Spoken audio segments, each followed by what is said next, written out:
বিসমিল্লাহির রহমানির রহিম। ক্বালা ওয়ালা তাকরাহুল হিলা ফি ইসকাতি শুফা ইনদা আবি ইউসুফ ওয়া তাকরাহু ইনদা মুহাম্মদ। সোফা থেকে বঞ্চিত করার জন্য, সোফা থেকে কৌশল অবলম্বন করা জায়েজ আছে কি নাই? এই যে উপরে তিনটা কৌশলের কথা কইল, তিনটা কৌশলের কথা বলল যে এই কৌশলে তুমি শফিকে সোফা থেকে কী করতে পারো? বঞ্চিত করতে পারবা। এখন কথা হলো, সোফা থেকে বঞ্চিত করার জন্য এই কৌশল অবলম্বন করা জায়েজ আছে কি নাই? আছে কি নাই? এর মধ্যে এখতলাফ, এর মধ্যে কি আছে? এখতলাফ আছে। ইমাম আবি ইউসুফ রহিমাহুল্লাহ উনি বলেন সোফা থেকে বঞ্চিত করার জন্য হিলা অবলম্বন করা জায়েজ আছে। হিলা অবলম্বন করা কি আছে? জায়েজ আছে। আর ইমাম মুহাম্মদ রাহিমাহুল্লাহ উনি বলেন মাকরুহ, তোমার কৌশল অবলম্বন করা কি মাকরুহ। অর্থাৎ কৌশল অবলম্বন করে কাউকে সোফা থেকে বঞ্চিত করা এটা মাকরুহ। কার নিকটে? ইমাম মুহাম্মদ। বাংলাটা বুঝাইছে? ক্বালা ওয়ালা তাকরাহুল হিলা ফি ইসকাতি সোফা, সোফা থেকে বঞ্চিত করার জন্য কৌশল অবলম্বন করা মাকরু নয়। মাকরু ইনদা আবি ইউসুফ, কার নিকটে? ওয়া তাকরাহু ইনদা মুহাম্মদ, কিন্তু ইমাম মুহাম্মদ রাহিমাহুল্লাহর নিকটে কৌশল অবলম্বন করে সোফা থেকে বঞ্চিত করা মাকরু। কি মাকরু? ঠিক আছে। কারণটা কি? কয়লি আন্না সোফাতা ইন্নামা ওয়াজাবাত লি দফিদ দরারি। কয় সোফাটা এটা ওয়াজিব হয়েছে, এটা আবশ্যক হয়েছে, শরীয়ত সম্মত হয়েছে। কেন? কয়লি দফিদ দরারি, প্রতিবেশীর কষ্টকে দূর করার জন্য। প্রতিবেশিত্ব যেই কষ্ট, অর্থাৎ আমার পাশের জায়গায় অমুকে আসলে আমার জন্য ক্ষতি। আমার পাশের জায়গা যদি অমুকে ক্রয় করে সে আমার প্রতিবেশী হয়, তাহলে এটা আমার জন্য কি ক্ষতি। সে ভালো প্রতিবেশী হবে না, সবসময় ঝগড়া বিবাদে লেগে থাকবে। এই সমস্যা দূর করার জন্যই তো সোফা কী হয়েছে?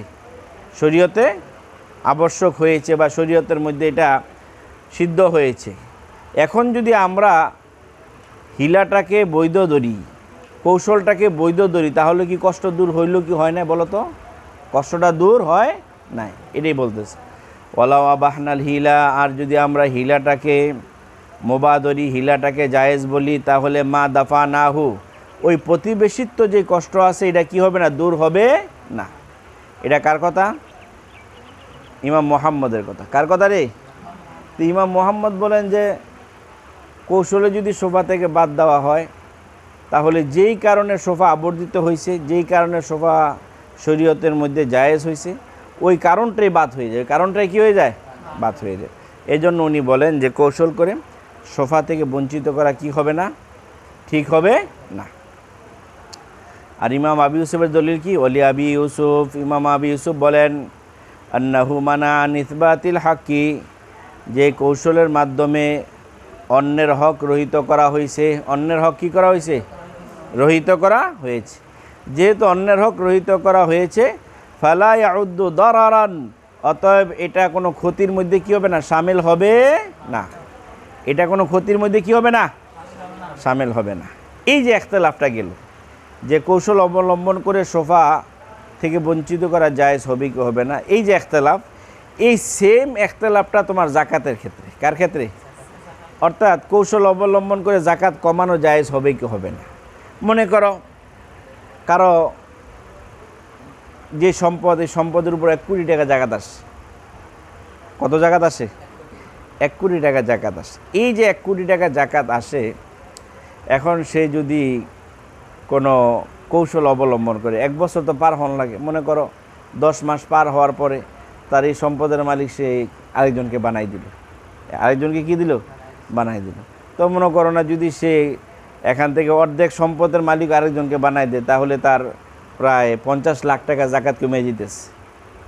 এইভাবে কৌশল অবলম্বন করে, কি করে? কৌশল অবলম্বন করে জাকাত অর্থের পরিমাণ কমানো জায়েজ আছে কি আছে না, যেই পরিমাণ জাকাত আছে এখান থেকে কিছু কমানো জায়েজ হবে কি হবে না, এই ইখতিলাফটা ঠিক এখানেও ইমাম মুহাম্মদের নিকটে মাকরু, ইমাম আবু ইউসুফের নিকটে কি আছে, জায়েজ আছে, এরে বলতেছে। ওয়ালা হাদাল খিলাফ আল হিলা ফি ইসকাতি জাকাত, এই ইখতিলাফ ইসকাতে জাকাতের ক্ষেত্রেও, জাকাত কমানোর ক্ষেত্রে, ও মন থাকবে বিষয়টা, কথা পরিষ্কার হয়েছে। মাসাইলে মুতাফাররিকা, সোফা সংক্রান্ত কয়েকটি বিক্ষিপ্ত মাসালা, বলো সোফা সংক্রান্ত কয়েকটি বিক্ষিপ্ত মাসালা।